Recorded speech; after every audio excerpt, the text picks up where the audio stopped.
Waalaikumsalam warahmatullahi wabarakatuh.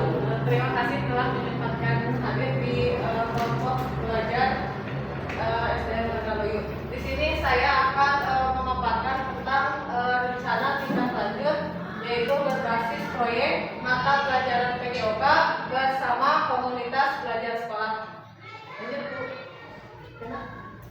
Nah, di sini ada judul program atau kegiatannya, yaitu Gerakan Sehat Generasi Cerdas, implementasi proyek senam kreasi di sekolah. Model pendidikannya itu model pendidikan gerak. Untuk latar belakang, yang pertama yaitu menindaklanjuti evaluasi kegiatan Sabtu Sehat yang hasilnya peserta didik kurang antusias mengikuti gerakan. Dimungkinkan karena gerakan yang terbatas. Yang kedua, tingginya angka siswa yang kurang aktif secara fisik. Mungkin ibu-ibu juga sudah tahu di hari Sabtu kadang ada peserta didik yang di pinggir-pinggir itu tidak mengikuti.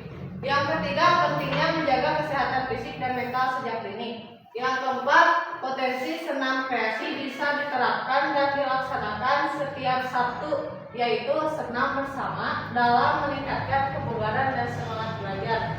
Untuk pelaksanaan program ini nanti berdasarkan voice, choice, dan ownership peserta didik. Yaitu yang dimana voice peserta didik akan diberikan kesempatan untuk berpartisipasi dalam merancang dan mendemonstrasikan senam kreasi. Yang kedua ada choice atau pilihan.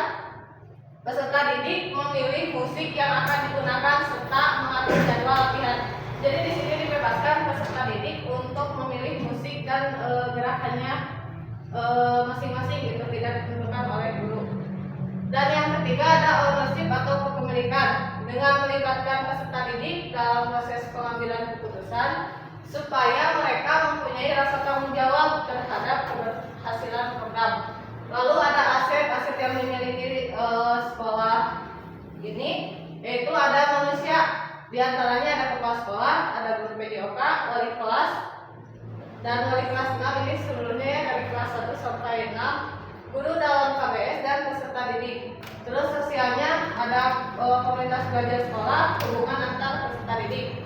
Lalu dalam fisiknya itu lapangan olahraga dan sound system. Untuk tujuan program ini yang pertama membekali peserta didik dengan keterampilan hidup yang berharga seperti kerjasama, disiplin, dan tanggung jawab melalui kegiatan merancang dan mendemonstrasikan senam kreasi yang menyenangkan serta menumbuhkan rasa percaya diri peserta didik dengan mempresentasikan hasil karya di kelas. Nanti untuk anak, hasil kreasi anak dipresentasikan di kelas gitu. Habis di kelas di lapangan gitu kan, tadi yang sebelumnya akan ditampilkan di hari Sabtu Sehat itu.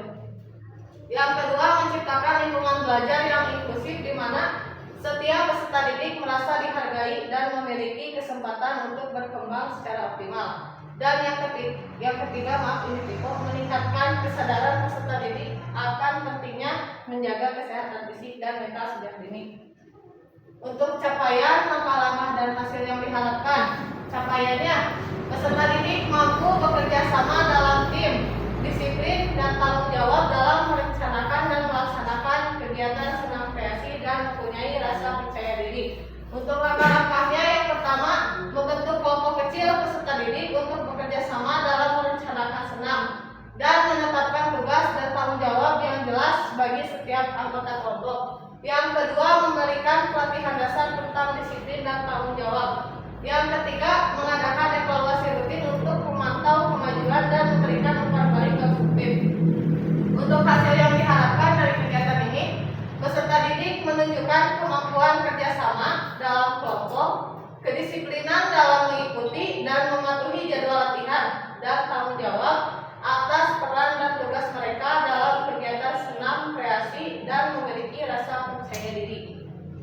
Nah, untuk struktur program dan mitra dalam komunitas belajar, ada program senam kreasi ini dirancang sebagai kegiatan kurikuler yang menarik dan berkelanjutan.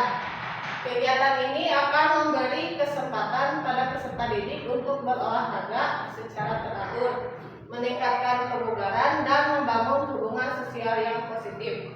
Di sini untuk kegiatan ini targetnya itu program kelas C atau kelas 6 dengan usia 10 sampai 12 tahun.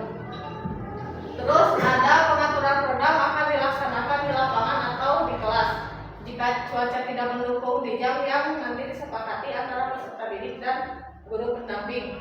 Lalu selanjutnya ada anggota komunitas belajar yang akan berkolaborasi. Jadi yang ada di sini tidak semuanya akan terlibat.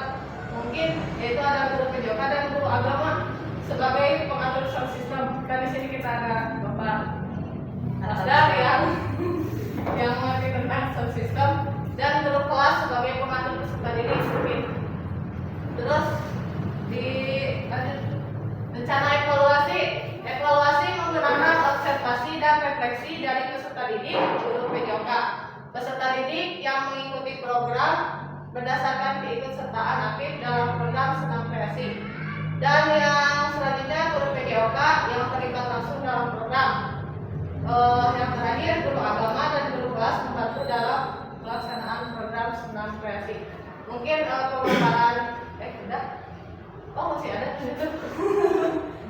Yang selanjutnya ada kemungkinan tantangan yang pertama, kurangnya partisipasi dan antusiasme peserta didik, mungkin karena kurangnya minat, perasaan malu, atau kurangnya pemahaman tentang manfaat senam irama. Rencana solusinya yaitu memberikan pendekatan personal kepada peserta didik yang kurang minat dan malu dengan memberikan motivasi dan menjelaskan manfaat dari senam kreasi.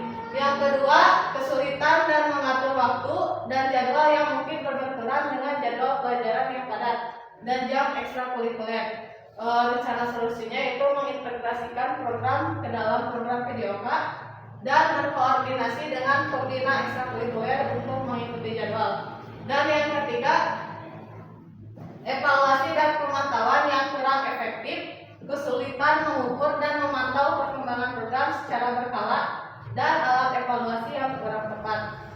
Rencana solusinya menetapkan jadwal evaluasi rutin untuk memantau kemajuan dan memberikan umpan balik yang konstruktif dan melakukan perbaikan jika ada kekurangan. Oke, mungkin cukup pemaparan RTL dari saya. Bila ada tanya jawab, dipersilakan. Ada yang ingin bertanya? Oke, tidak ada. Apa? Apakah itu cuma buat kelas 6 saja? Ya karena mungkin di sini kelas 6 kan biasanya yang memimpin hari Sabtu kan biasanya kelas 6, dan mungkin kelas 6 juga akan lebih mudah melakukan gerakan dan memahami.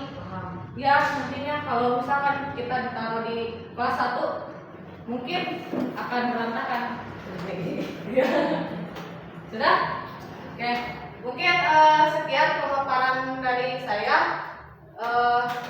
Terima kasih telah meluangkan waktunya. Mohon maaf bila ada kesalahan dan kurang pemahaman dalam menyampaikan. Wassalamualaikum warahmatullahi wabarakatuh. Waalaikumsalam warahmatullahi wabarakatuh. Itu kepencet.